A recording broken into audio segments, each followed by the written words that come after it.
காலை நேரம், கடற்கரை ஓரம், காலை வீசிக்கிட்டு கையை வீசிக்கிட்டு ஏதோ சண்டைக்கு போகிற சிப்பாய் மாதிரி எல்லாரும் நடந்து போயிட்டுருக்கிறாங்க. நடைப்பயிற்சி. அதில் நமக்கு தெரிஞ்ச ஒருத்தர் எதிரில் வந்தார் ரொம்ப வேகமாக. என்ன சார் வாக்கிங்க அப்படின்னு கேட்டோம். அவரால் ஆமாம்னு பதில் சொல்ல முடியல, அவ்வளவு கஷ்டம். மூச்சு விடுறதுக்கே வாயை திறந்து மூடிகிட்டு இருக்கிறார். எங்கே பேசுறது? கொஞ்சம் நின்று நிதானித்து மூச்சு விட்டுட்டு அதுக்கப்புறம் சொன்னார் ஆமாம் அப்படின்னு. என்ன சார் இவ்வளவு வேகம்னோ? உங்கள் பேச்சை கேட்டுவிட்டு தான் சார் நடக்க ஆரம்பித்தோம். நீங்கள் தான் அடிக்கடி சொல்லிகிட்டு இருந்தீங்க நடக்கிறது நல்லதுன்னு. அன்னையிலேருந்து ஆரம்பிச்சுட்டேன். ஆனால் ரொம்ப கஷ்டமாக இருக்குது சார். இப்போ பாருங்கள், உங்கள்கிட்ட சுலபமாக பேசக்கூட முடியல, மூச்சு வாங்குது, உடம்பு கூட வலிக்கிறது மாதிரி இருக்குது அப்படின்னு அவர் பாட்டுக்கு பேச ஆரம்பிச்சிட்டார். உங்களை யார் சார் இவ்வளவு வேகமாக நடக்க சொன்னது? வேகத்தை குறைங்க, மெதுவாக நடங்க அப்படின்னோம். நீங்கள் நடக்கிறதுனால என்னென்ன சௌகரியம்னு அன்னைக்கு சொன்னீங்களே தவிர சௌகரியமாக நடக்கிறது எப்படின்னு சொல்லலையே அப்படின்னார் அவர். இன்னமும் லேசாக மூச்சு வாங்கிக்கிட்டே சொன்னால் கூட இவர் சொல்கிறதுலேயும் ஒரு நியாயம் இருக்குது. அதனால் இந்த நடைப்பயிற்சி பண்ணுறவங்க கவனிக்க வேண்டிய சில முக்கியமான குறிப்புகள் இருக்குது. அது என்னென்னங்கிறத அவங்க தெரிஞ்சுக்கணும். அது தெரிஞ்சு வச்சுக்கிறது நல்லது. இதெல்லாம் மருத்துவ நிபுணர்கள் சொல்கிற குறிப்புகள். அவங்க என்ன சொல்கிறாங்க தெரியுமா? உங்கள் வயசு 40க்கு மேலேயா? உங்கள் எடை இருக்க வேண்டியதை விட 10 கிலோ அதிகமாக இருக்குதா? நீங்கள் புகை பிடிக்கிறவரா? இதய நோய், இரத்த நாள நோய், உயர் இரத்த அழுத்தம் இப்படி ஏதாவது உங்களுக்கு உண்டா? அப்படின்னா நீங்கள் உங்கள் இஷ்டத்துக்கு வரிஞ்சு கட்டிக்கிட்டு நடைப்பயிற்சி பண்ண ஆரம்பிச்சிடாதீங்க. முதல்ல ஒரு மருத்துவ பரிசோதனை பண்ணிக்கோங்க, அதுதான் நல்லது அப்படின்னு அவங்க சொல்கிறாங்க. நடக்கிறப்போ, உடற்பயிற்சி செய்கிறப்போ மார்பு பகுதியில் அல்லது வேறு எங்கேயாவது தொடர்ந்து வலி இருந்ததுன்னா பயிற்சியை நிறுத்திவிட்டு டாக்டரை போய் பார்க்கணும். நடைப்பயிற்சி பண்ணுறப்போ உங்கள் சக்திக்கு தகுந்த மாதிரி மெதுவாக அதிக கஷ்டம் இல்லாமல் முன்னேறலாம். அங்கே என்ன போட்டியாக வைக்கிறாங்க? முந்திக்கிட்டு போய் என்ன பண்ண போகிறோம்? பரிசாக வாங்க போகிறோம். அதனால் நிதானம் அவசியம் அப்படிங்கிறது அவங்க ஆலோசனை. தொந்தரவு கொடுக்காத ஷூ, ட்ரெஸ்ஸு இதுகளை உபயோகப்படுத்துங்க. பாதத்தில் ஆடு தசை இருக்குல்ல, அங்கே ஏதாவது பிரச்சனை இருந்ததுன்னா டாக்டரை பாருங்கள். அந்த பாதத்தில் வலி வரும் அந்த இடத்துல. வெயில் காலமாக இருந்தால் தலைக்கு தொப்பி வச்சுக்கோங்க. பனியில் நடந்தாலும் அப்படி தான், தலையை பத்திரமா பார்த்துக்குங்க. நம்மக்கிட்ட ஏதோ கொஞ்சம் உருப்படியாக தெரியறது அது தானே. உடற்பயிற்சிக்கு முன்னாடி பின்னாடி பயிற்சி செய்கிறப்போ நிறைய தண்ணி குடிக்கலாமா. முதல் 1 மாதத்துக்கு கொஞ்சம் தளர்த்தியாக சாவகாசமாக நடக்கலாம். மணிக்கு 3 அல்லது 4 கிலோமீட்டர் வேகம்னு வச்சுங்களேன். அதுக்கப்புறம் வேகத்தை அதிகப்படுத்தலாம். மணிக்கு 6 அல்லது 8 கிலோமீட்டர் அளவுக்கு நடக்கலாம். நல்லா கையை வீசிக்கிட்டு நடக்கணும். மூச்சு விடுற எண்ணிக்கை அதிகரிக்கணும். இது மாதிரி ஒரு 30 நிமிஷம் நடக்கலாம். தனியாக நடந்து போகிறதுக்கு உங்களுக்கு என்னமோ மாதிரி இருக்குதா? கூட யாரையாவது சேர்த்துக்குங்க. ஒரு குரூப்பாக சேர்ந்து போகலாம். நடக்கிறதுங்கிறத ஒரு சந்தோஷமான சமாச்சாரமாக ஆக்கிக்கணும். தினம் இப்படி நடக்க வேண்டி இருக்குதே அப்படின்னு புலம்பிக்கிட்டே போகக்கூடாது. சில பேர் நடக்கிறப்போ கடந்த காலத்தை அசை போட்டுக்கிட்டே போவாங்க. சில பேர் வருங்காலத்தை அசை போட்டுக்கிட்டே போவாங்க. சில பேர் முக்கியமான திட்டம்லாம் இப்படி நடக்கிறப்போ தான் தீர்மானம் பண்ணுவாங்க. நடக்கிறதுனால மன இறுக்கம் குறையுது, பரபரப்பு குறையுது, மன ஆற்றல் பெருகுது, தன்னம்பிக்கை வளருது, முதுமை தள்ளி போகுது, செயல்திறன் அதிகரிக்குது. இதை தவிர உடம்புக்கும் பல விதமான சௌகரியங்கள் ஏற்படுது. அதனால் இது வரைக்கும் நடக்க ஆரம்பிக்காதவங்க இனிமேல் இந்த குறிப்புகளை கவனத்தில் வச்சுக்கிட்டு நடக்க ஆரம்பிச்சுடலாம். சார்லஸ் லேம்ப் அப்படின்னு ஆங்கில இலக்கிய மேதை ஒருத்தர், அவர் ஒரு தரம் உடம்பு சரியில்லைன்னு டாக்டர்கிட்ட போனாராம். டாக்டர் அவரை பார்த்துட்டு, நீங்கள் தினமும் காலையில் வெறும் வயத்தில் நடக்கணும் அப்படின்னாராம். வெறும் வயத்தில் நடக்கிறதுக்கு நான் தயார், ஆனால் வயிறு கிடைக்கணுமே சார். யார் வயத்து மேலே நடக்கிறது டாக்டர் அப்படின்னு கேட்டாராம் இவர். தானத்தில் சிறந்தது எது அப்படின்னு ஒரு கேள்வியை கேட்டு, தானத்தில் சிறந்தது நிதானம் அப்படின்னு அதுக்கு ஒரு பதிலும் சொல்கிறவங்க உண்டு. நிதானம் ரொம்ப அவசியம். அதுவும் இன்றைய உலகத்துக்கு ரொம்ப அவசியம். இன்றைக்கி உலகம் ரொம்ப பரபரப்பாக போய்கிட்டு இருக்குது. பொறுமையாக இருக்கணும்னு நினைக்கிறவங்களால கூட அப்படி இருக்க முடியறதில்ல. பொறுமையை சோதிக்கிறது மாதிரி பல சம்பவங்கள். அதையெல்லாம் சந்திச்சே தீர வேண்டியிருக்குது. எங்கே போனாலும் க்யூவில் நிற்க வேண்டியிருக்குது. எங்கே போனாலும் காத்துக்கிட்டு இருக்க வேண்டியிருக்கு. ஆஃபீஸ்லேயோ வீட்லேயோ கூட நீங்கள் நிதானமாக பொறுமையாக நடந்துக்க தெரியலன்னா உங்களுக்கு சிடுமூஞ்சி, முசுடு இப்படிலாம் பேர் வச்சுருவாங்க. அது உங்களுக்கு தேவையா? சரி, வாழ்க்கையில் பொறுமைசாலின்னு பேர் வாங்கிறதுக்கு என்ன வழி? முதல் பாயிண்ட், நீங்கள் நினைக்கிறது, எதிர்பார்க்கறது, செய்கிறது எல்லாமே 100% கரெக்டாக நடக்கணும்னு ஆசைப்படக்கூடாது. எதுவாக இருந்தாலும் அதில் ஓரளவுக்கு தவறு நடக்கலாம் அப்படிங்கிறத எதிர்பார்த்தே இருக்கணும். ஓரளவுக்கு அதை அனுமதிக்கணும். ஒரு நண்பரை 6 மணிக்கு ஒரு இடத்துக்கு வர சொல்லியிருக்கிறீங்க. 6 மணிக்கு அவர் வரலை, உடனே பொறுமை இழந்து நடந்துக்கக்கூடாது. ஒரு 10 நிமிஷம் டிலே ஆகலாம். ஒரு வர்ற வழியில் பஸ்ஸு கூட ஏதாவது டிராஃபிக்கில் மாட்டியிருக்கலாம். அதெல்லாம் எதிர்பார்த்தே கொஞ்சம் காத்திருக்கிறதுல ஒன்றும் தப்பு இல்லை. சில சமயம் டிலே ஆகிறது கூட நல்லதாக முடியும்.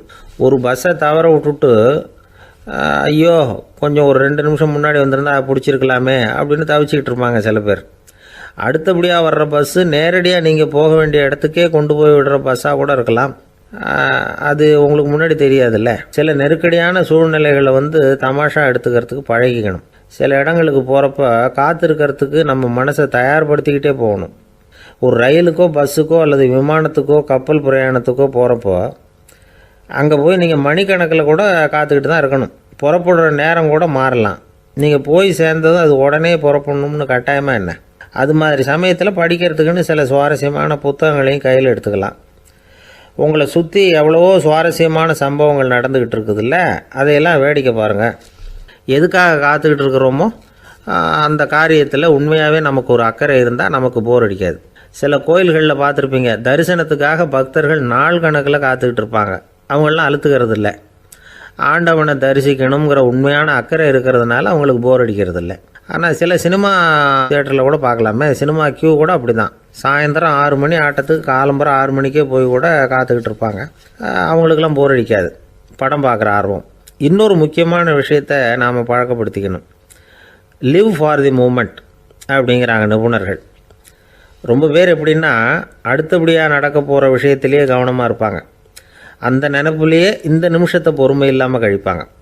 ஒருத்தர் இருக்கார், அவர் எப்படின்னா ஆஃபீஸ் முடியறதுக்குள்ளேயே சார் 5 மணிக்கெல்லாம் ரெடியாக இருங்க, நாம் அந்த ஹோட்டலில் போய் டிஃபன் சாப்பிட்ணும் அப்படின்னு 4 மணிலேருந்து சொல்லிகிட்டு இருப்பார். 4:55 பரபரப்பாக ஓடி வருவார். 2 பேரும் புறப்படுவோம், ஹோட்டலுக்கு போவோம், சாப்பிட்டுக்கிட்டு இருப்போம். அப்படி சாப்பிட்டுட்டு இருக்கிறப்ப சார் சாப்பிட்டு முடித்ததும் நேராக ஒரு ஜவுளி கடைக்கு போகிறோம் அப்படிம்பார். பரபரக்க சாப்பிட்டு முடிப்பார், புறப்படுவார். ஜவுளி கடையில் அவசரமாக சீக்கிரம் பில் போடுங்க சார், சினிமாவுக்கு நேரம் ஆகிடும்பார். சினிமா தியேட்டரில் உட்காந்து அடுத்தபடியாக எங்கே டின்னர் சாப்பிட்றதுன்னு யோசனை பண்ணிகிட்டு இருப்பார். ராத்திரி படுக்கையில் விழுந்ததுக்கு அப்புறமும் நாளைக்கு காலையில் எழுந்திரிச்சதும் அதை பண்ணணும் இதை பண்ணணும்னு திட்டம் போட்டுக்கிட்டே இருப்பார். அதாவது எப்போவும் அடுத்த நிமிஷம், அடுத்த நாள், அடுத்த வாரம், அடுத்த வருஷம், இதுதான் அவங்க சிந்தனை. இந்த நிமிஷம் என்ஜாய்மெண்ட்டை அவங்க இழந்துடுறாங்களாம். அதனால தான் வாழ்நாள் பூரா பொறுமையின்மை, அவஸ்தை, அல்லல். அதனால் நாம் எல்லோரும் வாழ்க்கையில் நிதானமாக இருக்கிறதுக்கு கற்றுக்கணுமா. அதுக்காக இந்த நிதானத்துக்கு வேறு விதமான அர்த்தம் பண்ணிக்கக்கூடாது. ஒருத்தர் அப்படித்தான் ஒரு தடவை அவருடைய குதிரை காணாமல் போயிட்டு தான். அதுக்காக அவர் கவலைப்படலை, நிம்மதியாக இருந்தார், சந்தோஷமாக இருந்தார். என்ன சார் இது, உங்கள் குதிரை திருட்டு போயிட்டுதுங்கிறீங்க, நீங்கள் கவலைப்படாமல் இருக்கிறீங்களே அப்படின்னு கேட்டாங்களாம். அதுக்கு அவர் சொல்லியிருக்கார், நல்ல வேலை சார், கட்டியிருந்த குதிரை காணாமல் போயிருக்குது. நான் அது மேலே உட்காந்துருக்கிற சமயம் அது காணாமல் போயிருந்ததுன்னா, திருட்டு போயிருந்ததுன்னா நானும் சேர்ந்தில் காணாமல் போயிருப்பேன் அப்படின்னாராம். எவ்வளவு நிதானமான ஆள் பாருங்கள். ஒரு ஊரில் ஒரு மன்னர் இருந்தார். ஒரு நாள் அவருடைய அரசவைக்கு ஒரு ஓவியன் வந்தான். அவன் சீனா தேசத்திலிருந்து வந்தவன், தாவோ சிந்தனையாளன். அவன் அங்கே மன்னர் முன்னாடி நிற்கிறான். யாரும் செய்ய முடியாத ஒரு காரியத்தை என்னால் செய்ய முடியும்னா. இவன் இப்படி சொன்னதை கேட்டதும் ஏற்கனவே அங்கே இருந்த அரசவை ஓவியன் ஒருத்தனுக்கு கோபம் வந்துட்டுது. இதோ பாரு, இப்படிலாம் பேசக்கூடாது, நான் வேணும்னா உன்னுடைய சவாலை ஏற்றுக்கிறேன் அப்படின்னா. நாம் 2 பேரும் ஓவியம் தீட்டுவோம், அதை பார்த்துட்டு நம்ம 2 பேரில் யார் சிறந்த ஓவியன் அப்படிங்கிறத மன்னரே தீர்மானம் செய்யட்டும், என்ன சொல்கிற அப்படின்னு கேட்டான். அவனும் சரின்னு ஒத்துக்கிட்டான். போட்டி ஆரம்பமாச்சு. அரசர் அவங்களுக்கு 2 சுவர்களை ஒதுக்கி கொடுத்தார். 6 மாத காலம் அவகாசம் கொடுத்தார். 2 ஓவியர்களும் அவங்கவுங்க வேலையை ஆரம்பித்தாங்க. இரவு பகலாக வேலை செய்ய ஆரம்பிச்சுட்டாங்க. 6 மாதம் முடிஞ்சது. அரசர் பார்த்தார். முதல்ல தன்னுடைய அரசவை ஓவியர் தீட்டியிருந்த ஓவியத்தை பார்த்தார். ரொம்ப பிரமாதமாக இருந்தது, பாராட்டினார். இதோ பாரு, உன்னுடைய ஓவியம் அற்புதமாக இருக்குது, உயிரோட்டம் உள்ளதாக இருக்குது, கலையின் உச்சமே இதுதான், இதை விட சிறந்த ஒரு ஓவியத்தை வேற யாராலையும் படைக்க முடியாது அப்படின்னார். அதுக்கப்புறம் அந்த சீன ஓவியன்கிட்ட போனார். எங்கே உன்னுடைய ஓவியம்னு கேட்டார். திரைச்சீலையை விலக்கி விட்டு பாருங்கன்னா மன்னர் அந்த திரைச்சீலையை விளக்குனார். உள்ளே ஓவியம் இருக்க வேண்டிய இடம் கண்ணாடி மாதிரி தெரிஞ்சுது. அவன் அந்த 6 மாத காலமாக அந்த சுவரை தேய்ச்சி தேய்ச்சி கண்ணாடி மாதிரி ஆக்கி வச்சிருக்கிறான். அதுக்கு நேராக எதிர் சுவரில் அரசவை ஓவியம் தீட்டின ஓவியம் இருக்குது. அது எதிரில் இருந்த இந்த கண்ணாடியில் பட்டு பிரதிபலிக்குது. மன்னர் யோசனை பண்ண ஆரம்பித்தார். அப்புறம் அந்த சீன ஓவியனை பார்த்து கேட்டார், இதை பாரு, நீ என்னுடைய ஆளை தோற்கடிச்சுட்ட அப்படிங்கிறதுல சந்தேகம் இல்லை. ஆனாலும் எங்களை ஏமாத்தி இருக்கிற, எந்த ஓவியமும் நீ வரையிலையே அப்படின்னார். அரசே, இதுதான் உண்மையான ஓவியம், உயிருள்ள ஓவியம். இது மனோபாவங்களை பிரதிபலிக்கும், மாறுகின்ற காலங்களை அப்படியே காட்டும் அப்படின்னா அந்த சீன ஓவியன். கையால் வரைகிற ஓவியங்களில் சலனம் இல்லை, கண்ணாடி அப்படி கிடையாது. சக்தியின் ஓட்டம் அதில் எப்பவும் இருந்துக்கிட்டே இருக்கும். கண்ணாடி மட்டுமே ஜீவனுள்ள ஓவியமாக இருக்க முடியுங்கிறத அந்த சீன ஓவியன் தெரிஞ்சு வச்சிருந்தான். ஏன்னா அவன் ஒரு தாவோ சிந்தனையாளன். ஒவ்வொரு குழந்தையும் இந்த கண்ணாடியோடு தான் பிறக்குது. ஆனால் நாம் என்ன செய்கிறோம்னா ஓவியங்களை கண்ணாடி மீது பதிப்பிச்சு விடுறோம். கண்ணாடி நம்மளை பிரதிபலிக்குது. நம்முடைய அழகோ அவலட்சணமோ கண்ணாடியை பாதிக்கிறது இல்லை. ஏன்னா அதுக்கு மனம் கிடையாது. கடந்து போன வினாடியை பற்றி அது சிந்திக்கிறது இல்லை. அடுத்த கணத்தை பற்றின எதிர்பார்ப்பும் அதுகிட்ட கிடையாது. அதுதான் பற்றற்ற நிலை. மனிதனுக்கு தேவைப்படுறது அதுதான். கண்ணாடிக்கிட்டே இருந்து நாம் கற்றுக்கொள்ள வேண்டிய பாடம் இது. வாழ்க்கையில் மனிதர்களை நேசிக்கலாம், உலகின் அழகையெல்லாம் பிரதிபலிக்கலாம், ஆனால் எதையும் பற்றி கொண்டு விடக்கூடாது அப்படிங்கிறது பெரியவர்கள் அறிவுரை. துயரம்ங்கிறது பற்றுக்களின் சாயை. கண்ணாடி முன்னாடி நிற்கிறப்போவெல்லாம் நமக்கு இந்த ஞாபகம் வரணுமா. ஒரு குடும்பத் தலைவர் ஒரு நாள் காலையில் விடிஞ்சு எழுந்திரிச்சதும் சத்தம் போட்டார். யார் இந்த கருங்குரங்கு படத்தை என் ரூமில் கொண்டாந்து மாட்டி வச்சது அப்படின்னு கத்தினார். சமையல் கட்டிலிருந்து மனைவி பதில் சொன்னாங்க, தூக்க கலக்கத்தில் உளராதுங்க, நல்லா பாருங்க, அது படம் கிடையாது, முகம் பார்க்குற கண்ணாடி அப்படின்னாங்க. ஒரு பள்ளிக்கூடம் வகுப்பு நடந்துக்கிட்டு இருக்கு. ஆசிரியர் பாடம் நடத்திக்கிட்டு இருக்கிறார். நடத்தி முடித்த உடனே கேட்டார், மாணவர்களே, இதுவரைக்கும் நான் நடத்தின பாடத்தில் உங்களுக்கு ஏதாவது சந்தேகம் இருக்கா அப்படின்னு கேட்டார். அப்புறம் ஒவ்வொருத்தராக கேட்டார். ஒரு மாணவன் எழுந்திரிச்சான். சார், எனக்கு சந்தேகம் எதுவுமே இல்லைன்னா. ஏன்னு கேட்டார். ஏன்னா எனக்கு நீங்கள் நடத்தின பாடம் தெளிவாக புரிஞ்சுட்டுது, அதனால் சந்தேகம் வரலன்னா. இன்னொரு மாணவன் எழுந்திரிச்சான். சார், எனக்கும் சந்தேகம் எதுவும் இல்லைன்னா. ஏண்டான்னு கேட்டார். ஏன்னா எனக்கு நீங்கள் நடத்தின பாடம் எதுவுமே புரியல, அதனால் சந்தேகம் வரல அப்படின்னா. இந்த இடத்துல நாம் கொஞ்சம் சிந்திச்சு பார்க்கணும். இந்த உலகத்தில் எல்லாம் புரிஞ்ச ஒருத்தனுக்கும் சந்தேகம் வராது, எதுவுமே புரியாத ஒருத்தனுக்கும் சந்தேகம் வராது. அறகுறையாக புரிஞ்சுக்கிட்டவன் இருக்கான் பாருங்க, அவனுக்கு தான் அடிக்கடி சந்தேகம் வரும். ஆக மாணவர்களை இந்த 3 வகையாக பிரிக்கலாம். அதே மாதிரி தான் மனிதர்களையும் 3 வகையாக பிரிக்கிறாங்க ஆன்மீகவாதிகள். ஒரு ஆன்மீக பெரியவர் என்ன சொல்கிறார் தெரியுமா? இந்த உலகத்தில் 3 வகையான மனிதர்கள் இருக்கிறாங்களாம். முதல் வகை எப்படி தெரியுமா? இவங்களுக்கு எதையும் தெரிஞ்சுக்கணுங்கிற அவசியமே கிடையாது. ஏன்னா அவங்களுக்கு எல்லாமும் தெரியும். இவங்க ஞானத்தின் முழு வடிவாக இருக்கிற காரணத்தினால அவங்களுக்கு எந்த சந்தேகமும் இல்லை, எந்த கேள்விகளும் கிடையாது. இந்த நிலையில் இருக்கிறவன் கிருஷ்ணன். எல்லாத்துக்கும் விட தெரிஞ்சுக்கிட்ட நிலையில் அவன் விடையாக மாறிவிட்டான் அப்படின்னு சொல்லுவாங்க. 2வது நிலையில் இருக்கிறவன் அர்ஜுனன். இவனுக்கு எப்போ பார்த்தாலும் கேள்விதான், சந்தேகம்தான். பதில் சொல்ல சொல்ல அவனுக்கு இருக்கிற சந்தேகமும் அதிகமாகிக்கிட்டே இருக்கும், குறையவே குறையாது. அர்ஜுனன் மாதிரி உள்ளவங்க எப்பவும் கேள்வி கேட்டுக்கிட்டே இருப்பாங்க. ஒரு கேள்விக்கு விட கிடைச்சுட்டுன்னு வைங்க, உடனே இன்னொரு கேள்வி அவங்ககிட்ட இருந்து வரும். கிருஷ்ணனுடைய நிலை எப்படின்னா அது கேள்விகளே அற்ற ஒரு நிலை.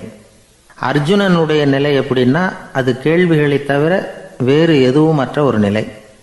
இவங்களை தவிர இன்னொரு ஆள் இருக்கிறான், அவனுக்கும் கேள்விகள் அற்ற ஒரு நிலை தான். அவன் யாருன்னா துரியோதனன். இவனுக்கு தெரிஞ்சுக்கணுங்கிற எண்ணமே சுத்தமாக கிடையாது. ஆவலே இல்லைங்கிறதுனால அதை புரிஞ்சுக்கணுங்கிற அவசியமும் இல்லை. அதனால் அவனுக்கு கேள்விகள் அற்ற ஒரு நிலையில் அவன் இருந்துக்கிட்டு இருக்கிறான்.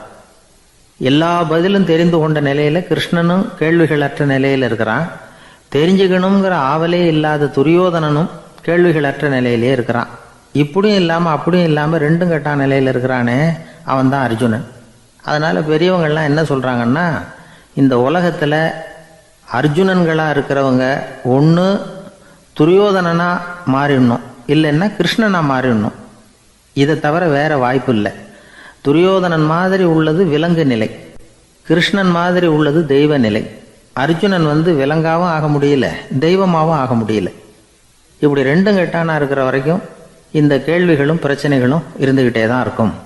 இதுதான் பெரியவர்கள் சொல்லுகிற அனுபவ உண்மை. ஒரு ஆசிரியர் ரொம்பவும் விரிவாக விளக்கமாக பாடம் நடத்தின பிறகு, மாணவர்களே ஏதாவது சந்தேகம் இருந்தால் கேளுங்கன்னாராம். ஒரு மாணவன் எழுந்திரிச்சான். சார், எனக்கு ஒரு சந்தேகம்னா. என்னன்னு கேட்டார். இது வரைக்கும் என்ன பாடம் சார் நடத்துனீங்க அப்படின்னா அந்த பையன். ஒரு ஊரில் ஒருத்தர் இருந்தான். ஏதோ ஒரு சின்ன அலுவலகத்தில் வேலை பார்த்துக்கிட்டு இருந்தான். ரொம்ப ஏழை. வர்ற கொஞ்சம் வருமானத்தை வச்சு வாழ்க்கையை ஓட்டிகிட்டு இருந்தான். ஒரு நாள் தெரு வழியாக அவன் நடந்து வந்துக்கிட்டு இருக்கிறான். தெருவில் ஒரு காசு கிடந்தது. அதை பார்த்துட்டான். அது குனிஞ்சு எடுத்தான். அது ஒரு பழங்கால காசு. அந்த காசு நடுவில் ஒரு துளை இருந்தது. அதாவது துளையிட்ட நாணயம். பழங்காலத்தில் புழக்கத்தில் இருந்த ஒரு நாணயம் அது. துளையிட்ட நாணயம் கிடச்சிதுன்னா ரொம்ப நல்லது, அது அதிர்ஷ்டம் அப்படின்னு ஒரு நம்பிக்கை உண்டு. இவன் கையில் அது கிடைச்சதும் ரொம்ப சந்தோஷப்பட்டான். இனிமேல் என்னுடைய கஷ்டம்லாம் தீரப்போகுது, அதிர்ஷ்டம் என்னை தேடி வரும், நான் பணக்காரன் ஆகிடுவேன் அப்படின்னு சொல்லிட்டு அந்த காசை தன்னுடைய கோட்டு பையில் பத்திரமா போட்டு வச்சுக்கிட்டான். அடிக்கடி அதை தொட்டு பார்த்துக்கிறது உண்டு, வெளியில் எடுக்க மாட்டான். இப்படியே கொஞ்ச காலம் ஆச்சு. அதுக்கப்புறம் என்னாச்சு தெரியுமா? நிஜமாகவே அதிர்ஷ்டம் அவனை தேடி வர ஆரம்பிச்சுட்டுது. செல்வம் குவிஞ்சுது. பணம், பதவி, புகழ் எல்லாம் சேர்ந்தது. சமூகத்தில் அவன் ஒரு பெரிய மனுஷன் ஆகிட்டான். எல்லாரும் அவனை பாராட்டினாங்க. அவன் எதை தொட்டாலும் வெற்றி, எல்லாம் அந்த காசோட மகிமை அப்படின்னு அவன் மனசுக்குள்ளே நினச்சிக்கிட்டான். தினமும் காலையில் அந்த கோட்டை போட்டுக்கிட்டு தான் வெளியில் கிளம்புவான். புறப்படுறதுக்கு முன்னாடி கோட்டு பாக்கெட்டை தொட்டு பார்த்துக்குவான், உள்ளே காசு இருக்கா அப்படிங்கிறத உறுதிப்படுத்திக்குவான். அதுக்கப்புறம் தான் வெளியில் கிளம்புவான். இப்படியே பல வருஷம் ஓடி போச்சு. ஒரு நாள் அவனுக்கு அந்த ஆசை வந்துட்டுது. அதாவது அந்த துளையிட்ட நாணயத்தை எடுத்து கண்ணால் பார்க்கணும் அப்படின்னு. காலையில் சாப்பிட்டுக்கிட்டு இருந்தான். அப்போ தன்னுடைய மனைவிகிட்ட சொன்னான், ரொம்ப நாளைக்கு அப்புறம் என்னுடைய அந்த நாணயத்தை இன்றைக்கி வெளியில் எடுத்து பார்க்க போகிறேன்னா. என்னத்துக்கு அது, இப்போ அதை பார்க்க வேணாமே அப்படின்னு மெதுவாக இழுத்தாங்க அந்த அம்மா. இல்லை நான் பார்த்தே தீரணும் அப்படின்னு அவன் தன்னுடைய சட்டை பைக்குள்ளே கையை விட்டான். உள்ளே இருந்த நாணயத்தை வெளியில் எடுத்தான். பார்த்தா அவனுக்கு ஆச்சரியமாக போச்சு. அந்த நாணயத்தில் தொலையே இல்லை. என்ன ஆச்சு அப்படின்னு சொல்லி அவன் ரொம்ப குழம்பி போயிட்டான். இப்போ அந்த அம்மா சொன்னாங்க, நான் தான் ஒரு நாள் உங்கள் கோட்டு ரொம்பவும் தூசியாக இருக்கேன்னு சொல்லி அதை ஜன்னலுக்கு வெளியில் உதறினேன். உள்ளே இருந்த அந்த காசு அப்போ எனக்கு தெரியாது, ஞாபகத்தில் இல்லை. அது தெருவில் விழுந்துட்டது போல இருக்கு. அதுக்கப்புறம் எவ்வளவோ தேடி பார்த்தேன், கிடைக்கல. அதுக்குள்ளே அதை யாரோ எடுத்துகிட்டு போயிட்டாங்க போல இருக்கு. அது இல்லைங்கிறது உங்களுக்கு தெரிஞ்சால் வருத்தமாக இருக்குமேங்கிறதுக்காக நான் தான் வேறு ஒரு நாணயத்தை எடுத்து சட்டை பைக்குள்ளே வச்சுட்டேன் அப்படின்னு விவரத்தை சொன்னாங்க அந்த அம்மா. இது எப்போ நடந்ததுன்னு கேட்டான். உங்களுக்கு அந்த காசு கிடைச்சதே அன்றைக்கி மறுநாளே இது நடந்து போச்சு அப்படின்னாங்களாம். இதை கொஞ்சம் யோசனை பண்ணி பாருங்கள். அவனுக்கு அதிர்ஷ்டத்தை கொடுத்தது அந்த நாணயம் இல்லை, அவனுடைய நம்பிக்கை, அதாவது தன்னம்பிக்கை. அதுதான் வேலை செஞ்சுருக்கு. இதிலிருந்து நாம் தெரிஞ்சுக்க வேண்டியது என்னென்னா, வாழ்க்கையில் முன்னேற நினைக்கிறவங்களுக்கு தன்னம்பிக்கை ரொம்ப முக்கியம். அது இல்லைன்னா முன்னேற முடியாது. ஒருத்தன் சொன்னானா, நான் எப்போவுமே என்ன தான் சார் நம்புவேன், மற்றவங்கள நம்ப மாட்டேன். நேற்றுக்கு பாருங்கள், திடீர்னு 10 பேர் என்னை அடிக்க வந்துட்டாங்க, நான் ஒருத்தனாகவே அதை சமாளித்தேன் அப்படின்றான் ரொம்ப பெருமையாக. அது எப்படின்னு கேட்டாங்களாம். ஒரே ஓட்டமாக அங்கேருந்து ஓடி வந்துட்டேன் அப்படின்னானா.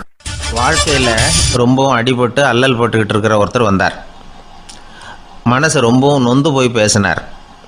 இந்த உலகத்தில் மனுஷனாக பிறந்ததை விட மாடாக பிறந்திருக்கலாம் சார் அப்படின்னார். திடீர்னு என்கிட்ட இப்படி சொன்னால் அதுக்கு நான் என்னங்க பண்ண முடியும் அப்படின்னேன். உங்ககிட்ட வரணும்னு தோணுச்சு, அதனால் வந்தேன் அப்படின்னார். சரிங்க, இப்படி ஒரு யோசனை வந்ததுக்கு என்ன காரணம் அப்படின்னு சொல்லி அவர்கிட்ட கேட்டேன். அதுக்கு அவர் சொன்னார், என் பையனுக்கு வேலை தேடுறேன் கிடைக்கல, பொண்ணுக்கு மாப்பிள்ளை தேடுறேன் கிடைக்கல, வீடு கட்டுறதுக்கு கடன் கேட்குறேன் கிடைக்கல. மாடாக பிறந்திருந்தா இது மாதிரி கவலையெல்லாம் கிடையாதுல்ல, பேசாமல் வைக்கோலை தின்னுக்கிட்டு அசை போட்டுக்கிட்டே கடந்து விடலாமே அப்படின்னார் அலட்சியமாக.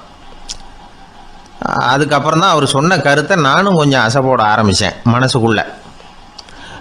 இப்போது இயற்கையை பொறுத்த வரைக்கும் அது நாம் எல்லாரும் மகிழ்ச்சியாக வாழணும் அப்படின்னு தான் விரும்புது. விலங்குகள், பறவைகள், தாவரங்கள், அப்புறம் மற்ற உயிரினங்கள் எல்லாமும் நல்லபடியாக இருக்கணும் அப்படிங்கிறது தான் இயற்கையோட விருப்பம். அதில் ஒன்றும் சந்தேகம் இல்லை. இயற்கையோட அமைப்பை கொஞ்சம் கவனித்து பார்த்தா அதை நாம் நல்லா புரிஞ்சுக்கலாம். இருந்தாலும் இந்த ஆள் சொன்னதை கேட்ட பிறகு தான் ஒரு முக்கியமான வேறுபாடு புரிஞ்சுது. அதாவது இந்த உலகத்தில் உள்ள முக்கியமான பிரச்சனைகள் 6. அந்த 6 பிரச்சனைகளும் ஆடு மாடுகளுக்கு கிடையாது, மரம் செடி கொடிகளுக்கு கிடையாது. ஆனால் மனுஷன் அந்த 6 பிரச்சனைகளையும் சந்திக்க வேண்டியிருக்கு. சரி, அந்த 6 பிரச்சனைகள் என்னென்ன தெரியுமா? முதல்ல இந்த ஆடு மாடுலாம் நமக்குன்னு சொந்தமாக ஒரு வீடு இல்லையே அப்படின்னு கவலைப்பட்டுக்கிட்டு இருக்கிறதில்ல. ஆனால் மனிதனுக்கு வீடு தேவைப்படுது. இது ஒரு வித்தியாசம். இப்போ 2வது பிரச்சனை என்னென்னா ஆடை பிரச்சனை. ஒரு கோழியோ சேவலோ நாம் போட்டுக்கிறதுக்கு ஒரு சட்டை இல்லையே அப்படின்னு கவலைப்படுறதில்ல. ஆனால் மனுஷனுக்கு அந்த கவலை உண்டு. சரி, இப்போ 3வது என்னன்னு பார்த்தா கல்வி பிரச்சனை. ஒரு பசுமாடு கவலையோடு நின்றுக்கிட்டு இருக்கு அப்படின்னு வச்சுக்குவோம். நீங்கள் அதுக்கிட்ட போய் ஏன் பசுமாடை கவலையோடு நின்றுக்கிட்டு இருக்கிற அப்படின்னு கேட்குறீங்க. என் கண்ணுக்குட்டிக்கு எல்கேஜியில் இடம் கிடைக்கல, டொனேஷன் கொடுக்கறதுக்கு கையில் பணமும் கிடையாது, சிபாரிசுக்கு யாரை பிடிக்கிறதுன்னு தெரியல, இப்படியா சொல்லிகிட்டு இருக்கோம். அதுக்கு அந்த கவலையெல்லாம் கிடையாது. ஆனால் மனிதனுக்கு அந்த கவலை உண்டு. 4வது என்னன்னு பார்த்தீங்கன்னா வேலைவாய்ப்பு பிரச்சனை. வேலை கிடைக்கலையே அப்படின்னு வேப்ப மரம் கவலைப்படுறதில்ல, ஆனால் மனுஷன் கவலைப்படுறான். 5வது என்னன்னு பார்த்தா கல்யாண பிரச்சனை. எருமை மாடு பசு மாடு எல்லாம் பொண்ணுக்கு மாப்பிள்ளை தேடிட்டாலே இது பேப்பரில் மணமகன் தேவை அப்படின்னு விளம்பரமாக கொடுக்குது, அதெல்லாம் கிடையாது. 6வது என்னன்னு பார்த்தீங்கன்னா பணம் சம்பந்தமான பிரச்சனை. ஆடு மாடுலாம் பணத்தை சேமிக்கணும்னோ ஏதாவது நிதி நிறுவனத்தில் முதலீடு பண்ணணும்னோ நினச்சிக்கிட்டு இருக்கிறதில்ல. பணத்தை எப்படி காப்பாற்றுறது அப்படிங்கிற கவலையும் அதுகளுக்கு கிடையாது. குதிரை குளம்போடு பிறக்குது, அதனால் அது காடு மேடெல்லாம் கவலை இல்லாமல் தெரியலாம். ஆடு உடம்புல ரோமத்தோடு பிறக்குது, அதனால் அது குளிரை பற்றி கவலைப்பட வேண்டிய அவசியம் இல்லை. ஆனால் மனுஷனை பார்த்திங்கன்னா அவன் தான் ஒன்றுமில்லாமல் பிறக்கிறான். ஏன் இந்த பாகுபாடு அப்படின்னு கேட்டால் இதை பற்றி கொஞ்சம் சிந்திச்சு பார்க்கணும். அதாவது இந்த சந்தேகத்தை ஒரு பெரியவர்கிட்டையும் கேட்டேன். அவர் சொன்னார் இதுக்கு பதில். அவர் இதே கேள்வியை இயற்கை கிட்ட கேட்டாராம். இயற்கை பதில் சொல்லிச்சான். வேறு யாருக்கும் கொடுக்காத ஒரு வலுவான கருவியை, ஒரு பவர்ஃபுல் வெப்பன் மனுஷனுக்கு கொடுத்துருக்குறேன்னு, அந்த கருவியை உபயோகப்படுத்தி அந்த 6 பிரச்சனையை மட்டும் இல்லை 6 கோடி பிரச்சனைகள் இருந்தாலும் அதையெல்லாம் சமாளிக்கலாம். அது கருவி என்ன தெரியுமா? அதுதான் 6வது அறிவு. அதை உபயோகப்படுத்தினா காலுக்கு செருப்பு தயார் பண்ணிக்கலாம், குளிருக்கு போர்வை தயார் பண்ணிக்கலாம், என்ன வேணும்னாலும் செய்யலாம் அப்படின்னு இயற்கை பதில் சொல்லிச்சான். அதனால் நாம் செய்ய வேண்டியது என்னென்னா இயற்கையை முதல்ல சரியாக புரிஞ்சுக்கணும். இயற்கையின் படைப்பையே நாம் சரியாக புரிஞ்சுக்கிறது இல்லையே, அதுதான் வேதனை. இந்த கதையை கேளுங்க. இப்போ நகரத்திலேருந்து ஒரு ஆள் கிராமத்துக்கு வந்தான். அங்கே ஒரு சிறுவன் மாடு மேய்ச்சிக்கிட்டு இருந்தான். நகரத்து ஆள் சொன்னான், எவ்வளோ அழகான பசு, அது சரி இதுக்கெல்லாம் ஏன் கொம்பு இல்லைன்னா. இதுக்கு அந்த பையன் பதில் சொன்னான், பசுமாட்டுக்கு கொம்பு இல்லாததுக்கு பல காரணங்கள் உண்டு. கண்ணுக்குட்டியாக இருந்தால் கொம்பு இருக்காது, பசு வளர்ந்து பெருசானதுக்கு அப்புறம் தான் கொம்பு முளைக்கும், இது ஒரு காரணம். சில சமயம் வளர்கிற கொம்பை எடுத்து விடுறது உண்டு, அது ஒரு காரணம். ஆனால் இதுக்கு ஏன் கொம்பு இல்லைன்னு கேட்குறீங்க. அதுக்கு என்ன காரணம்னா இது பசு இல்லை குதிரை அப்படின்னானா. கத்தியை தீட்டாதே புத்தியை தீட்டு அப்படின்னு ஒரு பெரியவர் புத்தி சொன்னார். அதை கேட்ட ஒரு இளைஞன், அது எப்படி பெரியவரை புத்தியை தீட்டுறது? கத்தியை தீட்டுன்னு சொன்னால் ஒரு கருங்கல்லில் கத்தியை தேய்க்கலாம், புத்தியை தீட்டுன்னு சொன்னால் எப்படி தலையை கொண்டுட்டு போய் தரையில் தேய்ச்சிக்கிட்டு இருக்க முடியுமா அப்படின்னா. அந்த பெரியவர் உடனே புரிஞ்சுக்கிட்டார், இந்த இளைஞனுக்கு புத்தி கூர்மை கம்மி அப்படிங்கிறத புரிஞ்சுக்கிட்டார். அது சரி, அறிவுக்கும் புத்திசாலித்தனத்துக்கும் என்ன வித்தியாசம்? இது ஒரு முக்கியமான கேள்வி. அறிவுன்னா என்ன, புத்திசாலித்தனம்னா என்ன? இதே கேள்வியை சாக்ரட்டிஸ் கிட்ட அவருடைய சீடன் ஒருத்தன் கேட்டானான். ஐயா, அறிவுக்கும் புத்திசாலித்தனத்துக்கும் என்னங்க வித்தியாசம் அப்படின்னு கேட்டிருக்கான். சாக்ரட்டிஸ் நிமிர்ந்து பார்த்துருக்கிறார் அந்த சீடனை. அதுக்கப்புறம் சொன்னாராம், நான் சொல்கிறேன் உன்னுடைய கேள்விக்கு பதில், ஆனால் அதுக்கு முன்னாடி நீ ஒரு காரியம் பண்ணணும்னாரான். என்னங்க செய்யணும் சொல்லுங்கன்றிருக்கான். அதோ பாரு ஒரு பெரியவர் உட்காந்துருக்கிறாரு, அவர்கிட்ட போ, இங்கேருந்து பக்கத்தில் இருக்கிற அந்த கிராமத்துக்கு போய் சேர எவ்வளவு நேரம் ஆகும் அப்படின்னு கேட்டுட்டு வா அப்படி சொன்னார் சாக்ரட்டிஸ். சரின்னு சொல்லிவிட்டு இவன் போனான். அந்த பெரியவர் முன்னாடி போய் நின்னான். ஏங்க பெரியவரை, இங்கேருந்து அதோ தெரியுத அந்த கிராமத்துக்கு போய் சேர்றதுக்கு எவ்வளோ நேரம் ஆகும் அப்படின்னு கேட்டான். பெரியவர் நிமிர்ந்து பார்த்தார். ஆனால் பதில் எதுவும் சொல்லலை. இவன் மறுபடியும் ஒரு தடவை அதே கேள்வியை அவர்கிட்ட கேட்டான். என்னங்க, நான் கேட்குறது உங்கள் காதில் விழுதா? அந்த கிராமத்துக்கு போய் சேர்றதுக்கு எவ்வளோ நேரம் ஆகும் அப்படின்னு சொல்லி மறுபடியும் கேட்டான். அப்பவும் அவர் பதில் சொல்லலை. உடனே அவன் மனசுக்குள்ளே முடிவு பண்ணிக்கிட்டான். சரி, பெரியவர் ஒரு மாதிரியாக தெரிகிறார், புத்தி சுவாதீனம் சரியில்லாத ஒரு மாதிரி தெரியுது அப்படின்னு நினச்சிக்கிட்டே வந்த வழியிலே திரும்பி வந்துட்டான். கொஞ்சம் தூரம் நடந்திருப்பான். இப்போ அந்த பெரியவர் மறுபடியும் கூப்பிட்டார். இளைஞனே இப்படி வாடினார். இவனுக்கு ஒன்றும் புரியல. மறுபடியும் திரும்பி நடந்தான். அவர் முன்னாடி போய் நின்னான். பெரியவர் சொன்னார், தம்பி, இங்கேருந்து அந்த கிராமத்துக்கு போய் சேர்றதுக்கு 5 நிமிஷம் ஆகும் அப்படின்னார். இப்போது அந்த இளைஞன் அந்த முதியவரை ஒரு மாதிரியாக பார்க்க ஆரம்பித்தான். அதுக்கப்புறம் கொஞ்சம் யோசித்தான். பிறகு அவர்கிட்டே கேட்டுட்டான், ஏங்க பெரியவரை, இதே பதிலை அப்போவே என்கிட்ட சொல்லியிருக்கலாமே, என்னை திரும்பி போன்னு சொல்லிவிட்டு பாதி தூரம் போனதுக்கப்புறம் மறுபடியும் கூப்பிட்டு அதுக்கப்புறம் இப்படி சொல்கிறீங்களே, இது நியாயமா அப்படின்னா. பெரியவர் சிரித்தார்.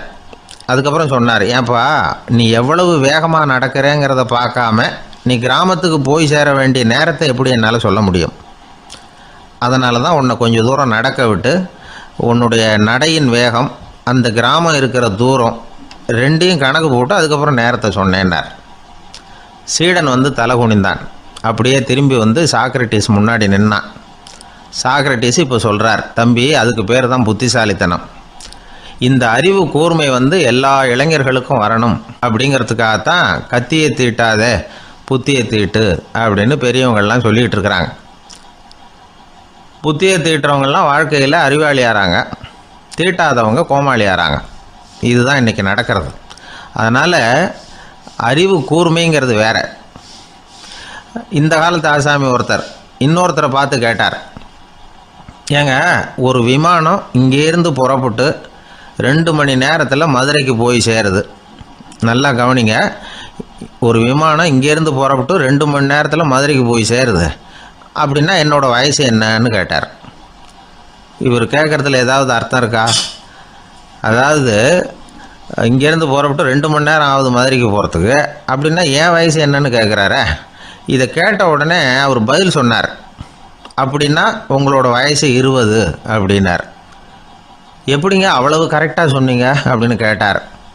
வேறு ஒன்றும் இல்லை, எங்கள் பக்கத்து வீட்டில் ஒரு முழு பைத்தியம் இருக்குது, அதோட வயசு 40 அப்படின்னா உன் வயசு 20 தான் இருக்கணும் அப்படின்னார். அரை பைத்தியம்னு முடிவு பண்ணிக்கிட்டார். அதனால் வாழ்க்கையில் அறிவு கூர்மைங்கிறது ரொம்ப அவசியம். அந்த புத்திசாலித்தனம் இருக்கிறவங்க வாழ்க்கையில் வெற்றி பெறுவது நிச்சயம். ஒரே ஒரு ஊரில் ஒரு ராஜா இருந்தார். அவர் பேரில் மக்களுக்கு ரொம்ப மரியாதை. அவ்வளவு நல்லா ஆட்சி புரிஞ்சுக்கிட்டு வந்தார். அவருக்கு வயசாகிட்டுது. அதனால் ஒரு நாள் அமைச்சரை கூப்பிட்டார். இதை பாருங்கள், எனக்கு வயசாகிட்டுது, அதனால் இந்த அரச பொறுப்பையெல்லாம் நீங்கள் ஏற்றுக்குங்க அப்படின்னார். அதுக்கப்புறம் ராணியை கூப்பிட்டார். வா, நாம் இனிமேல் இங்கே இருக்க வேணாம், காட்டுக்கு போய் தவம் பண்ணலாம் அப்படின்னு கூப்பிட்டார். இந்த செய்தி மக்களுக்கு அறிவிக்கப்பட்டது. மக்கள் உடனே கூட்டம் கூட்டமாக அரண்மனைக்கு வர ஆரம்பிச்சிட்டாங்க. மன்னரை போய் பார்க்குறாங்க. அரசே, தாங்கள் வந்து எங்களுக்கு தந்தை மாதிரி, நீங்கள் காட்டுக்கு போயிட்டால் நாங்கள்லாம் இங்கே எப்படி இருக்க முடியும்? எங்களுக்கெல்லாம் எந்த துன்பமும் இல்லாமல் பார்த்துக்கிட்டு வர்றீங்க. இது மாதிரியான ஒரு அரசாட்சி இல்லைன்னா மக்கள் வந்து வாழ்ந்து என்ன பயன் அப்படின்னாங்க. இருந்தாலும் என்ன பண்ணுறது, வயசாயிட்ட காரணத்தினால இந்த முடிவுக்கு வர வேண்டியிருக்குது அப்படின்னாரா ராஜா. அப்படின்னா நீங்கள் காட்டுக்கு போக வேணாம், நாங்கள் போகிறோம். நாங்கள் அங்கே போய் தவம் பண்ணுறோம், வழிபாடு பண்ணுறோம். கடவுள் வருவார், அவர்கிட்ட வரம் வாங்கிட்டு வந்துடுறோம் அப்படின்னாங்களாம். அப்படி சொல்லிவிட்டு உடனே எல்லாரும் காட்டுக்கு போனாங்க. நாட்டு மக்கள் எல்லாரும் ஒட்டு மொத்தமாக வந்து காட்டில் உட்காந்துக்கிட்டு தவம் பண்ணுறதை பார்த்தார் கடவுள். உடனே புறப்பட்டு வந்தார். எல்லாரும் இப்படி வந்து உட்காந்துருக்கிறீங்களே, என்ன வேணும் உங்களுக்கு அப்படின்னு கேட்டார். உடனே மக்கள் எல்லாரும் ஒரு குரலில் சொன்னாங்க, சுவாமி, எங்கள் மன்னன் ரொம்ப நாளைக்கு நல்லபடியாக இருக்கணும். அவர் வந்து மகிழ்ச்சியாகவும் உடல் நலத்தோடும் இருந்தால் தான் நாங்கள் அமைதியாக வாழ முடியும் அப்படின்னாங்க. சரி, அதுக்கு என்ன செய்யணும் அப்படின்னார் ஆண்டவன். எங்கள் மன்னருக்கு இன்னும் ஒரு 100 வருஷம் ஆயுளை கொடுங்க அப்படின்னாங்க. அவ்வளவு தானே, சரி அப்படியே ஆகட்டும் அப்படின்னு சொல்லிவிட்டு ஆண்டவன் போயிட்டார். மக்கள் மகிழ்ச்சியோடு திரும்பி வந்தாங்க. மன்னா, கடவுள் வரம் கொடுத்துட்டார், நீங்கள் 100 வருஷம் வாழ போகிறீங்க அப்படின்னாங்க. இதை கேட்டதும் ராணி ராஜாவை வணங்கி நான் தவம் செய்ய போகிறேன் அப்படின்னு புறப்பட்டாங்க. உடனே மக்கள் என்ன நினச்சாங்க தெரியுமா? ஐயோ, நாம் ராஜாவுக்கு மட்டும்தானே நீண்ட ஆயுள் வேணும்னு வரம் வாங்கினோம், ராணிக்கு வாங்கலையே, அதுதான் கோபத்தில் புறப்பட்டாங்க போல இருக்கு அப்படின்னு நினச்சி வருத்தப்பட்டாங்க. ஆனால் ராணி நினச்சது அது இல்லை. ராணி போய் தவம் பண்ணாங்க, கடவுள் காட்சி கொடுத்தார். இவங்க கேட்குறாங்க, சுவாமி, ராஜாவுக்கு மட்டும் 100 வருஷம் ஆயுள்னு வரம் கொடுத்துட்டீங்க, அப்படின்னா குடிமக்களும் 100 வருஷம் இருக்கணும். இப்படிப்பட்ட குடிமக்கள் இல்லைன்னா அப்படிப்பட்ட அரசன் இருந்து என்ன பிரயோஜனம் அப்படின்னாங்களாம். ஆண்டவன் பார்த்தார், சரி அவங்களும் 100 வருஷம் வாழ்வாங்க, அது மட்டும் இல்லை நீயும் 100 ஆண்டு காலம் வாழ வரமளிக்கிறேன் அப்படின்னு சொல்லிவிட்டு மறைஞ்சிட்டார். இதில் ஆண்டவன் வர்றதும் மறையிறதும் முக்கியம் இல்லை. இதில் கவனிக்க வேண்டியது ஆள்கிறவனின் விசால மனம், குடிமக்களின் விசால மனம், ஆள்கிறவன் மனைவியினுடைய விசால மனம். இப்படி ஒரு நாடு இருந்துட்டுதுன்னா எப்படி இருக்கும் வாழ்க்கை நினச்சி பாருங்கள். அதனால தான் பெரியவங்கள்லாம் சொல்கிறாங்க, இதய வாசல் திறந்தே இருக்கணும், இதயத்தின் கதவுகளை மூடாதீங்க அப்படின்னு சொல்லுவாங்க. என்கிட்ட ஒருத்தர் சொன்னார், என்னுடைய இதய வாசல் எப்பவும் திறந்தே தான் இருக்குதுன்னார். எதனால் அப்படி சொல்கிறீங்க அப்படின்னு கேட்டோம். டாக்டரே சொல்லிவிட்டார், என்னுடைய இதயத்தில் ஒரு ஓட்டை இருக்குது அப்படின்னு, வால்வு சரியில்லையா அப்படிங்கிறார். ஒரு ஊரில் ஒரு ராஜா இருந்தார். அவர் அடிக்கடி காட்டுக்கு வேட்டையாட போவார். சில நண்பர்களையும் கூட அழைச்சிக்கிட்டு போவார். காட்டுக்கு போனதும் ஆளுக்கு ஒரு பக்கமாக போய் வேட்டையாடுவாங்க. சாயந்தரமாக திரும்பி வருவாங்க. மறுநாள் அரண்மனையில் உட்காந்து ஒவ்வொருத்தரும் அவங்க அனுபவங்களை எல்லாம் சொல்லிக்குவாங்க. அவங்க வீரத்துக்கு தகுந்த மாதிரி பரிசை அந்த ராஜா கொடுப்பார். இது மாதிரி ஒரு தடவை எல்லாரும் வேட்டைக்கு போயிட்டு திரும்பி வந்ததும் உட்காந்து பேச ஆரம்பிச்சிருக்கிறாங்க. ஒருத்தன் சொன்னான், தன்னுடைய வீர செயலை பற்றி அளக்க ஆரம்பிச்சிட்டான்.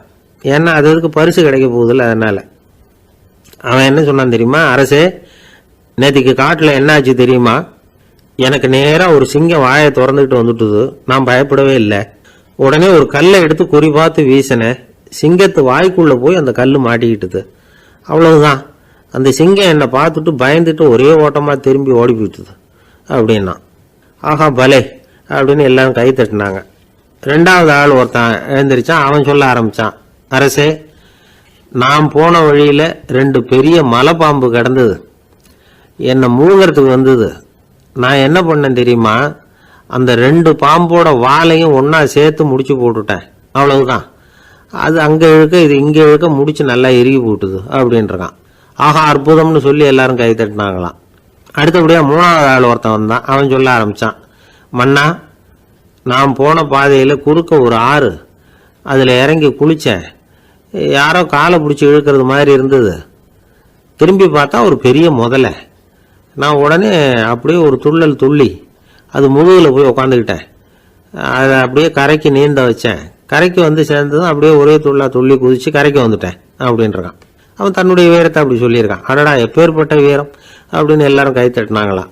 4வது ஆள் எழுந்திரிச்சான். மன்னா, நான் போன இடத்துல ஒரு கரடி வந்து என்னை துரத்த ஆரம்பிச்சுட்டுது. நான் ஒரு மலை உச்சிக்கு வந்துட்டேன். அதுக்கப்புறம் ஒரு அடி எடுத்து வச்சாலும் அதில் பாதாளத்தில் விழ வேண்டியது தான். அந்த நேரம் பார்த்து ஒரு பெரிய ராட்சச கழுகு அந்த பக்கமாக பறந்து வந்தது. நான் உடனே அப்படியே உயர எழும்பி அந்த கழுகோட காலை பிடிச்சிக்கிட்டேன். அப்படியே தொங்கிக்கிட்டே வந்தேன். ஒரு நல்ல இடம் வந்ததும் தொப்புன்னு கீழே குதிச்சு நடந்து வந்துட்டேன்னா. இதுக்கும் எல்லாரும் கை தட்டுறாங்க. கடைசியாக ஒரு ஆள் எழுந்திரிச்சான். அரசே, நான் வந்து போன வழியில் ஒரு பெரிய யானை குறுக்க வந்தது. பயங்கரமாக சத்தம் போட்டுக்கிட்டே வந்தது. நான் பயந்து ஓடலை. உடனே என்ன பண்ணேன் தெரியுமா? அந்த யானையோட வாலை பிடிச்சி தூக்கினேன். தலைக்கு மேலே தூக்கி கரன்னு சுற்றினேன். வேகமாக சுற்றி வீசி எறிஞ்சேன். அவ்வளவுதான். அதே ஸ்பீடில் அந்த யானை மேலே போக ஆரம்பிச்சுட்டுது. இன்னும் கூட அது போய்கிட்டே தான் இருக்குது, கீழே விழவே இல்லைன்னா. இதை கேட்டதும் ராஜாவுக்கு கோபம் வந்துட்டுது.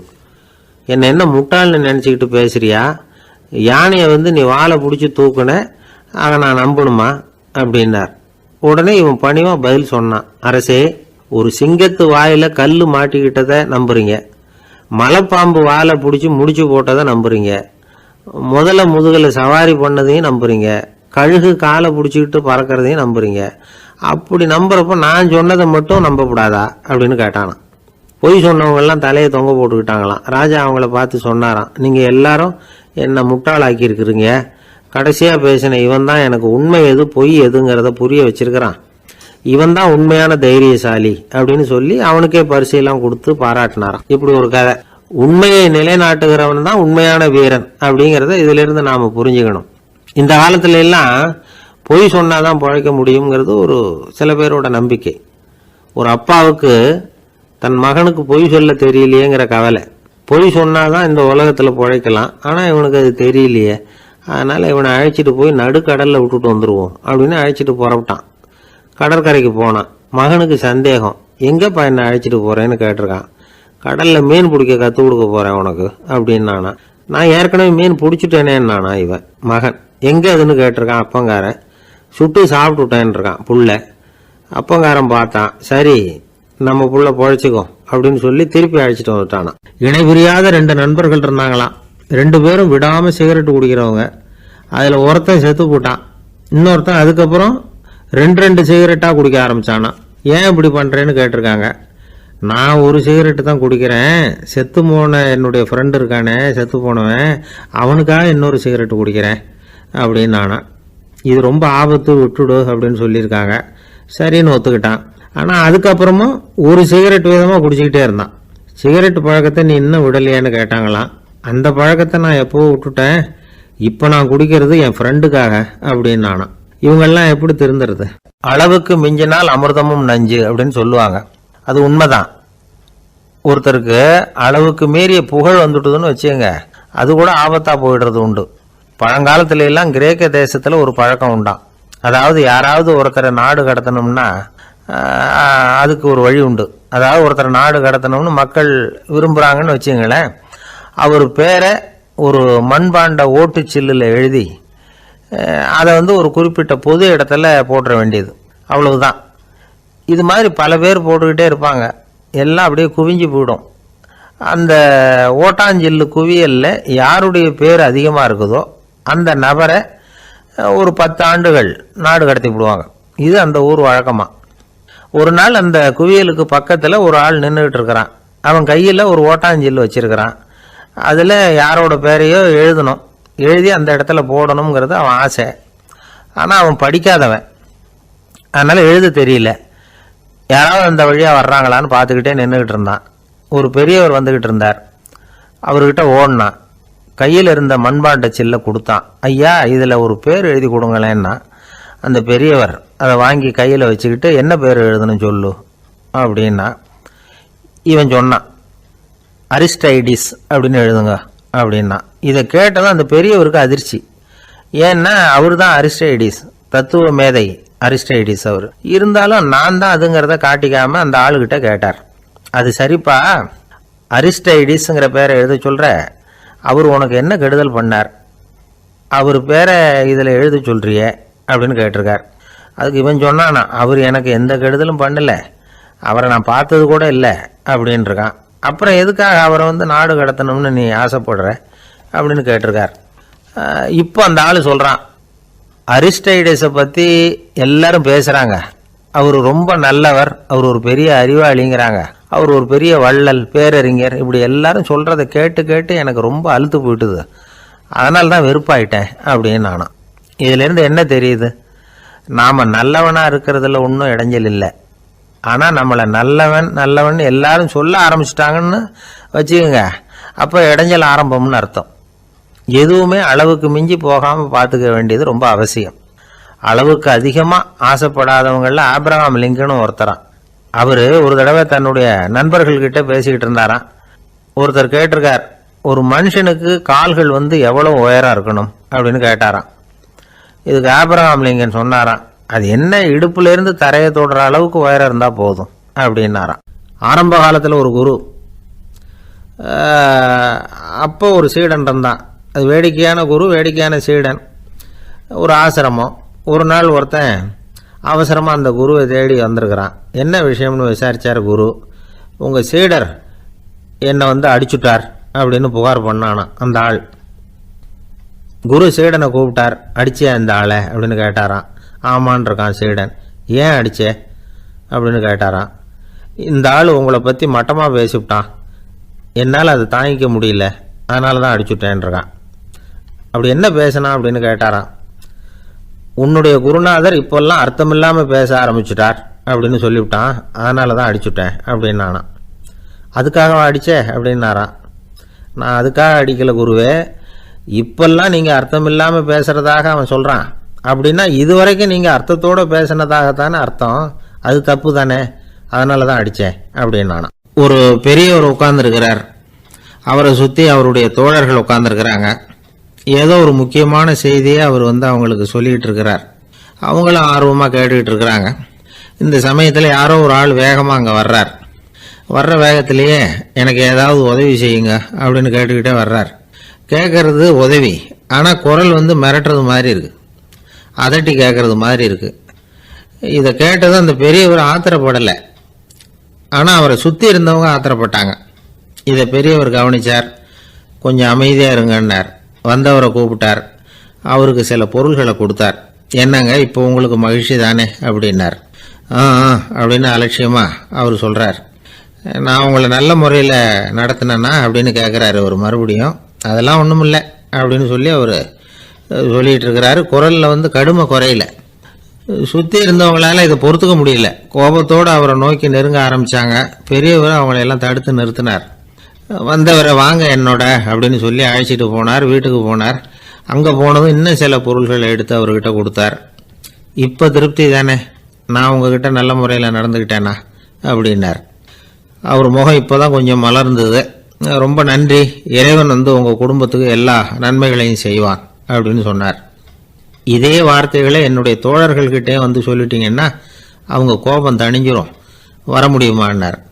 கண்டிப்பாக வர்றேன் அப்படின்னாரு. மறுநாள் காலையில் அந்த இடத்துக்கு வந்தார். அதே மாதிரி சொல்லிவிட்டு அவர் போயிட்டார். தோழர்கள்லாம் ரொம்ப வியப்போடு பெரியவரை பார்த்தாங்க. அந்த பெரியவர் தான் நபிகள் நாயகம். அவர் சொன்னார், ஒருத்தன் ரொம்ப ஆசையாக ஒரு ஒட்டகத்தை வளர்த்துக்கிட்டு வந்தான். ஒரு நாள் அந்த ஒட்டகம் கயத்தை அறுத்துக்கிட்டு ஓடி போயிட்டுது. அக்கம் பக்கத்தில் இருக்கிறவங்கெல்லாம் அந்த ஒட்டகத்தை பிடிக்கிறதுக்கு முயற்சி பண்ணாங்க. அதை துரத்திக்கிட்டு ஓடினாங்க. ஒட்டகம் தாறுமாறாக ஓட ஆரம்பிச்சுது. இந்த சமயத்தில் ஒட்டகத்தை வளர்த்தவன் அங்கே ஓடி வந்தான். நீங்கள் அதை ஒன்றும் செய்ய வேணாம், விட்டுருங்க, அதோட சுபாவம் எனக்கு நல்லா தெரியும், அதை சுலபமாக என்னோட வழிக்கு கொண்டுட்டு வந்துட முடியும், நான் பார்த்துக்கிறேன், விட்டுருங்கோ அப்படின்னா. எல்லாரும் விலகி போயிட்டாங்க. இவன் என்ன செஞ்சான் தெரியுமா? கொஞ்சம் புல்லை கையில் எடுத்துக்கிட்டு அந்த ஒட்டகத்தை நெருங்கினான். அவ்வளவுதான். அது ஓடி இவன் காலடியில் உட்காந்துக்கிட்டது. செல்லமாக அதை அப்படியே தடவி கொடுத்தான். முதுகில் ஏறி உட்காந்துக்கிட்டான். அது பாட்டுக்கு சாதுவாக நடந்து போகுது. இந்த கதையை நபிகள் நாயகம் தம்முடைய தோழர்களுக்கு சொல்கிறார். ஒட்டகத்தை மட்டும் இல்லை, சில மனிதர்களையும் கூட சில விதத்தில் அணுகி தான் அவர்களை சீர்திருத்த வேண்டியிருக்குது அப்படிங்கிறத அவங்களுக்கு உணர்த்தினார். இது ஒரு அழகான உளவியல் அணுகுமுறை. சில குடும்ப தலைவர்கள் கூட இந்த ஒட்டகம் மாதிரி நடந்துக்கிறது உண்டு, அப்புறம் அடங்கி போகிறதும் உண்டு. ஒரு குடும்ப தலைவர் காலையில் எழுந்திரிச்சதுலேருந்து சத்தம் போட்டு கத்திக்கிட்டு இருப்பார். பக்கத்தில் இருந்தவங்கெல்லாம் ஓடி போய் சமாதானம் பண்ணி பார்த்தாங்க. அவர் ஓயறது மாதிரி தெரியல. கடைசியில் அவர் மனைவி வந்தாங்க.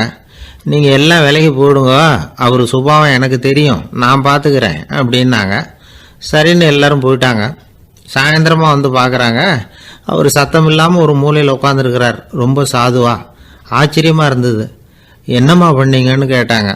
அது ஒன்றும் இல்லைங்க, ஒரு வேளை சாப்பாட்டை நிறுத்தினேன், பட்னி போட்டேன், அவ்வளவுதான் அப்படின்னாங்க அந்த அம்மா. ஒரு ஜென் துறவி, அவருக்கு ரொம்ப வயசாயிட்டுது, கடைசி காலம். நண்பர்களெல்லாம் கூப்பிட்டார். நண்பர்களே, நான் வித்தியாசமான முறையில் சாகணும்னு ஆசைப்படுறேன், அதுக்கு ஏதாவது யோசனை சொல்லுங்களேன் அப்படின்னு கேட்டாராம். நண்பர்கள் சிரித்தாங்க. என்ன பேச்சு பேசுகிறீங்க, சாவறதுங்கிறது என்ன விளையாட்டுத்தனமான காரியமா அப்படின்னு கேட்டிருக்காங்க. அந்த துறவி கொஞ்ச நேரம் யோசனை பண்ணார். அப்புறம் கேட்டாராம், இது வரைக்கும் யாராவது நடந்துக்கிட்டே இறந்துருக்குறாங்களா அப்படின்னாராம். எல்லாரும் இல்லைன்னாங்களாம். ஒருத்தர் மட்டும் சொல்லியிருக்கார். அப்படியும் ஒருத்தர் இறந்துருக்கிறதாக ஒரு கதையில் படிச்சிருக்கிறேன். ஒரு ஞானியால் தான் அப்படியெல்லாம் செய்ய முடியும் அப்படின்னு அவர் சொன்னாராம்.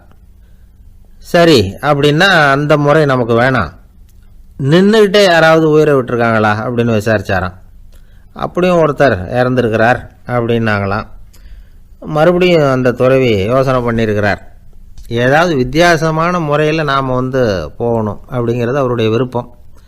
மனிதன் எப்படி வாழ்கிறானோ அப்படி இறப்பது தான் நல்லது. சரி, யாராவது தலைகீழாக யோகம் செய்யும் நிலையில் இறந்துருக்கிறாங்களா அப்படின்னு விசாரித்தாராம். நண்பர்கள் சிரித்தாங்க. தலைகீழாக நின்னபடி இறந்ததாக நாங்கள் கேள்விப்பட்டதே இல்லை, அது முடியாத காரியம் அப்படின்னு இருக்காங்க. இப்போ அந்த துறவிக்கு திடீர்னு உற்சாகம் வந்துட்டுது. உடனே எழுந்திரிச்சார், தலைகீழாக நின்னார், அப்படியே உயிரை விட்டுட்டார். அவ்வளோதான். அந்த மடாலயத்தில் ஒரே குழப்பம். எப்படி அவரை கீழே இறக்கி படுக்க வைக்கிறது அப்படின்னு புரியல. இப்படி உயிர் விடுறதை பற்றி அவங்க இதுவரைக்கும் கேள்விப்பட்டதும் இல்லை. உண்மையிலேயே இவர் இறந்து தான் போனாராங்கிறதும் தெரியல. சோதித்து பார்த்தாங்க. இதய துடிப்பு, நாடி துடிப்பு எல்லாம் நின்று போயிருந்தது. இவர் எப்பவும் இப்படி தான், என்ன பண்ணுறது இப்போது அப்படின்னு சொல்லி எல்லாரும் குழம்பிக்கிட்டு இருக்கிற சமயத்தில் ஒரு பெரியவர் யோசனை சொன்னார்.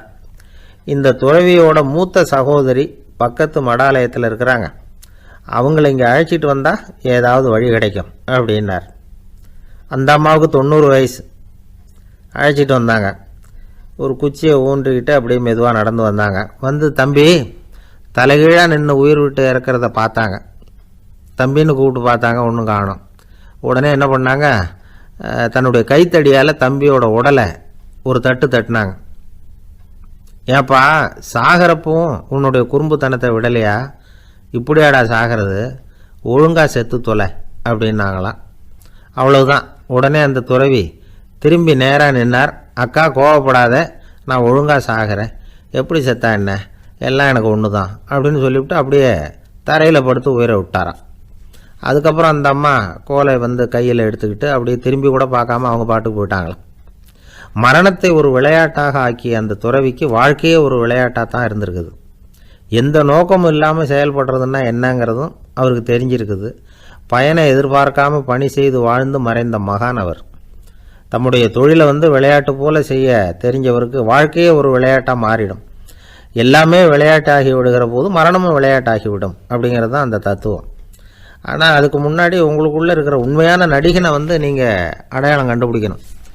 நீங்கள் நடிக்க வேண்டியதே இல்லை, நீங்கள் ஏற்கனவே நடிச்சுக்கிட்டு தான் இருக்கிறீங்க. நீங்கள் இந்த உண்மையை தெரிஞ்சுக்கணும், அவ்வளவுதான். இதுதான் ஞானிகளுடைய கருத்து. வாழ்க்கையை சரியாக புரிஞ்சுக்கிட்டால் எல்லாமே நடிப்புங்கிறது புரியும். கல்யாண பத்திரிக்கை அனுப்பியிருந்தேனே, ஏண்டா வரலன்னு கேட்டானா ஒருத்தன். வந்திருந்தேனே அப்படின்னானா இவன். டேய், ஏண்டா போய் சொல்கிற, நான் பத்திரிக்கையே உனக்கு அனுப்பலையே அப்படின்ட்டுருக்கான் அவன். அதுக்கு இவன் சொன்னானா, பத்திரிக்கை அனுப்புனேன்னு நீ போய் சொல்கிறப்போ கல்யாணத்துக்கு வந்தேன்னு நான் போய் சொல்லக்கூடாதா அப்படின்னானா. விவசாயிகள் அவங்க விவசாயம் முன்னேறி இருக்கிற அளவுக்கு விவசாயிகளுடைய வாழ்க்கை தரம் முன்னேறலை. அந்த அளவுக்கு அவர்கள் நாட்டுக்காக உழைச்சிக்கிட்டு இருக்கிறாங்க. அந்த காலத்திலே அதை பற்றி ஒரு கதை சொல்கிறது உண்டு. ஒரு வயசான ஆள் நிலத்தில் ஏறு ஊதுகிட்டு இருந்தாராம். கிழிஞ்சு போன ஒரு சின்ன துண்டை தான் இடுப்பில் கட்டியிருந்தாராம். தலையில் ஒரு கந்தலை சுற்றி இருந்தார். உடம்பு பூரா சேரு, ரொம்ப ஏழை. ஏறு ஓட்டிகிட்டு இருக்கிறவர் வேறு எப்படி இருப்பார்? இருந்தாலும் அந்த ஆள் ரொம்ப ஜாலியாக பாட்டு பாடிக்கிட்டே ஏறு ஊதுகிட்டு இருந்தாராம். உடம்புல தான் அவர் ஏழையை தவிர மனசில் ஒரு ஏழையாக தெரியல. அந்த சமயத்தில் அந்த நாட்டு ராஜா அந்த பக்கமாக குதிரை மேலே வந்தாராம். வேட்டைக்கு போயிட்டு பரிவாரங்களோடு திரும்பி வந்துகிட்டு இருக்கிறார். ரொம்ப செல்வ செழிப்புல இருக்கிற ராஜா அவர். அவரு இந்த வயசான விவசாயியை பார்த்துருக்கார். இந்த ஆள் ரொம்பவும் ஏழைங்கிறது அவர் பார்த்தாவே பளிச்சுன்னு தெரியுது.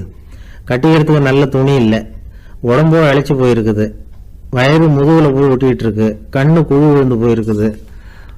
ஆனாலும் முகத்தை பார்த்தா சந்தோஷமா இருக்கிற மாதிரி இருக்கு. இவ்வளவு உற்சாகமா பாடிக்கிட்டு இருக்கிறாரு அப்படின்னு ஆச்சரியமா நினைச்சு பார்த்தார் அந்த ராஜா. சரி, அவர்கிட்ட கொஞ்சம் பேச்சு கொடுத்து பார்க்கலாம் அப்படின்னு முடிவு பண்ணார். ஐயா பெரியவரே, இப்படி கொஞ்சம் வர முடியுமான்னாராம்.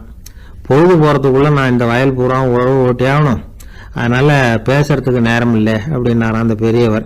என்ன அவ்வளவு அவசரமா? மீதி இருந்தால் நாளைக்கு ஊதுவக்கூடாதா? அது சரி, உனக்கு எத்தனை ஏக்கர் நிலம் இருக்குது அப்படின்னு விசாரிச்சிருக்கார் ராஜா. எனக்குன்னு சொந்தமாக உள்ளங்கை அளவு கூட நிலம் கிடையாது. இது எங்கள் முதலாளியோட நிலம். இதை பூராவும் ஊது முடிச்சாதான் அவர் கூலி கொடுப்பார். நான் கூலிக்கு ஊதுகிட்டு இருக்கிறேன். உங்ககிட்ட பேசிக்கிட்டு இருந்தா அவருக்கு துரோகம் பண்ணது மாதிரி ஆயிடும் அப்படின்னாராம். ராஜா குதிரையை விட்டு கீழே இறங்கினார். வரப்புல நடந்து அந்த பெரியவர்கிட்டயே போனாராம். சரி, ஒரு நாள் பூரா ஊதான் உனக்கு எவ்வளவு கூலின்னு கேட்டிருக்கார். 8 அணா கூலி கிடைக்கும்னாராம் அவர். இது ரொம்ப காலத்துக்கு முன்னாடி நடந்த ஒரு சம்பவங்கிறதுனால அப்போ 8 அணா கூலிங்கிறது ரொம்ப பெருசு. இருந்தாலும் அதுவும் அந்த ராஜாவுக்கு பெரிய கூலியா தெரியல. இவ்வளவு தானா, இதை வச்சுக்கிட்டு நீ எப்படி காலம் தள்ளுற அப்படின்னாராம். ஒன்றும் கவலை இல்லை அப்படின்னாராம் அவரு. ராஜாவுக்கு ரொம்ப ஆச்சரியமா போச்சு. 8 அணா கூலி வாங்குற இந்த ஆளு கவலை இல்லாம இருக்கிறார், ஏராளமான வசதியோடு இருக்கிறன்னா கவலை இல்லாம வாழ முடியலையே அப்படின்னு நினைச்சு பார்த்திருக்கார். அது சரி, 8 அணாவில் எப்படி குடும்பம் நடத்துற அப்படின்னு கேட்டாராம். எனக்கு கிடைக்கிற 8 அணாவில் 2 அணா குடும்பத்துக்கு செலவழிக்கிறேன், 2 அணா பழைய கடனுக்கு கொடுக்குறேன், 2 அணா தர்மம் செய்யறேன், 2 அணா வட்டிக்கு கொடுக்குறேன், ஒரு குறையும் இல்லைன்னாராம். ராஜாவுக்கு ஒன்றும் புரியல. எனக்கு ஒன்றும் புரியலையேன்னு இருக்காரு. ஐயா, எனக்கும் என் மனைவிக்கும் 2 அணா செலவாகுது. வயசான அம்மா அப்பா இருக்கிறாங்க, சின்ன வயசுல என்னை காப்பாத்தினவங்க அவங்க. அந்த கடனுக்கு 2 அணா செலவாகுது, அது பழைய கடன். என் தங்கச்சி ஒருத்தி ஆதரவு இல்லாத நிலைமையில தன்னுடைய மகனோட என் வீட்டுல இருக்கிறா, அவளுக்கும் அவள் மகனுக்கும் 2 அணா செலவு பண்றேன், அது தர்மம். எனக்கு 2 பிள்ளைங்க இருக்கிறாங்க, அவங்களுக்கு 2 அணா செலவு பண்றேன், அது வட்டிக்கு கொடுக்கறது மாதிரி. பிற்காலத்துல அவங்க எங்களை காப்பாத்துவாங்க. அந்த வகையில நான் திருப்தியோட வாழ்ந்துகிட்டு இருக்கிறேன் அப்படின்னாராம். ராஜாவுக்கு அர்த்தம் புரிய ஆரம்பிச்சுதான். அந்த பெரிய நிலத்தை விலை கொடுத்து வாங்கி அந்த பெரியவருக்கே தானமா கொடுத்துட்டாராம். இப்போ ஊழவருக்கே நிலம் சொந்தமாயிட்டுது. அன்னையிலிருந்து அரசனுக்கும் ஆறுதல் கிடைச்சுதான். இப்படி ஒரு கதை சொல்லுவாங்க.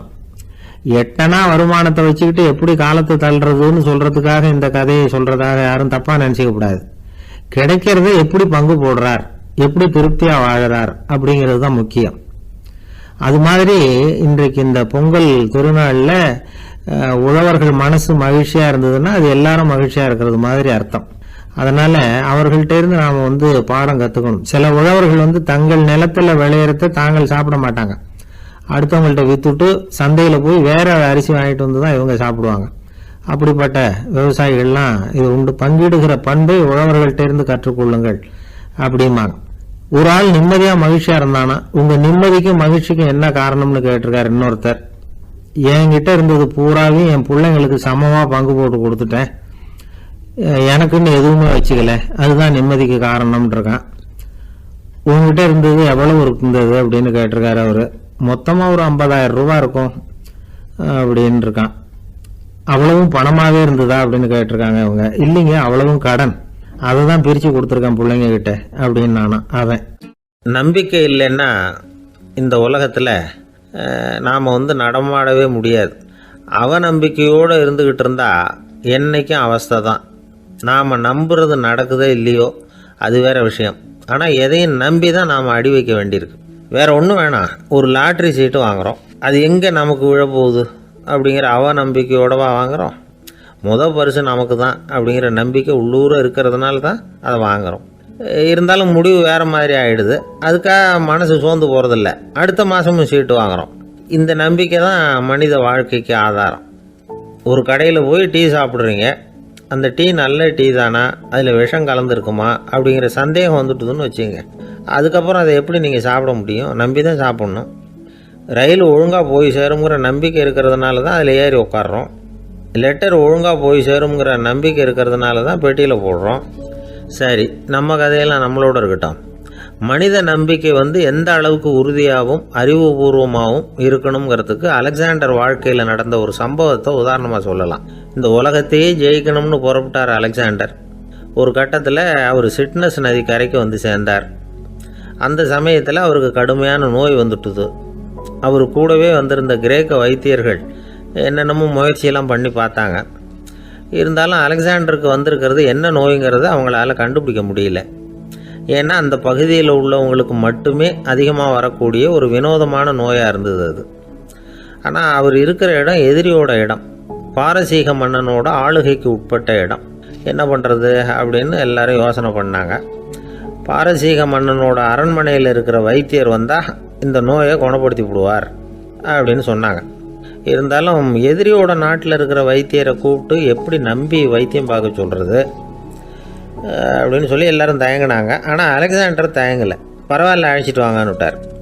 உடனே அவரை போய் அழைச்சிட்டு வந்துட்டாங்க. அவர் வந்தார். அலெக்சாண்டர் உடம்பை பரிசோதனை பண்ணி பார்த்தார்.